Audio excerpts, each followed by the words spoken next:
కూటమి ప్రభుత్వం వైసీపీ నేతలపై కక్షపూరితంగా వ్యవహరిస్తూ అక్రమ కేసులు బనాయిస్తుందని ఫైర్ అయ్యారు ఆ పార్టీ రాష్ట్ర ప్రధాన కార్యదర్శి గడికోట శ్రీకాంత్ రెడ్డి. అన్నమయ్య జిల్లా కేంద్రం రాయచోటిలో రాష్ట్ర అధికార ప్రతినిధి రమేష్ కుమార్ రెడ్డి, జిల్లా అధ్యక్షుడు ఎమ్మెల్యే ఆకిపాటి అమర్నాథ్ రెడ్డితో కలిసి డిజిటల్ బుక్ క్యూఆర్ కోడ్ ను ఆవిష్కరించారు.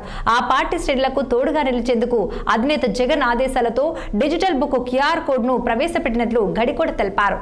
తమ కార్యకర్తలకు డిజిటల్ బుక్ శ్రీరామ రక్షగా ఉంటుందన్న ఆయన, నేతలు కార్యకర్తలపై అక్రమ కేసులు భరాయించి ఇబ్బందులకు గురి చేస్తే క్యూఆర్ కోడ్ స్కాన్ చేసి సమస్యలు నమోదు చేయాలని తెలిపారు.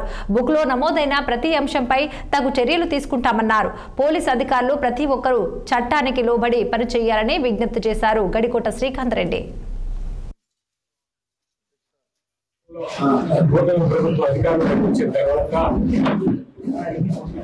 ఈరోజు దాడులు కావచ్చు, ప్రతి ఒక్కరిపైన వైఎస్ఆర్ కాంగ్రెస్ పార్టీ నాయకుల మీద కావచ్చు, సోషల్ మీడియా వాళ్ళ మీద కావచ్చు, ప్రతి ఒక్కరి మీద కూడా దాడులు ఎక్కువైతే ఇంకా అరాచకమైన పాలన గతంలో ఎప్పుడూ లేదు.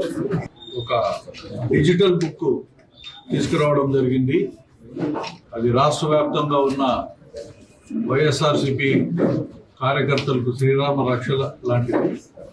ఈ డిజిటల్ బుక్ను ఈరోజు ఆ క్యూఆర్ కోడ్ను లాంచ్ చేసేదానికోసం ఈ కార్యక్రమం ఏర్పాటు చేయడం జరిగింది. మనందరికీ తెలుసు, సోషల్ మీడియా యాక్టివిస్ట్ పైన ఎంత దారుణంగా కేసులు పెడుతున్నారు. ఒక పక్క హైకోర్టు, సుప్రీంకోర్టు ఇన్వాల్వ్ అయ్యి అవన్నీ తప్పు అని చెప్పిన తర్వాత కూడా పోలీసులు అక్రమంగా కేసులు పెట్టడం. ముఖ్యంగా ఈ డిజిటల్ యాప్ అన్నటువంటిది vyrsrcp.com అనేది తీసుకున్నా వస్తుంది, లేదా క్యూఆర్ కోడ్తో స్కాన్ చేసుకున్నా ఇది వస్తుంది. అందులో మనం కంప్లైంట్ చేయొచ్చు. ఏ రకంగా హింసించబడుతున్నారు, ఏ రకంగా మిమ్మల్ని ఏ రకంగా మిమ్మల్ని భయభ్రాంతులకు గురి చేస్తున్నారు అనే విషయాలు మీరు తెలియజేయచ్చు. ఇవన్నీ కూడా ప్రతిరోజు ఎన్ని వచ్చినా కూడా సెక్యూర్డ్ గా డిజిటల్ బుక్ లోకి ఎంటర్ అవడం జరుగుతుంది. ఈ రాష్ట్ర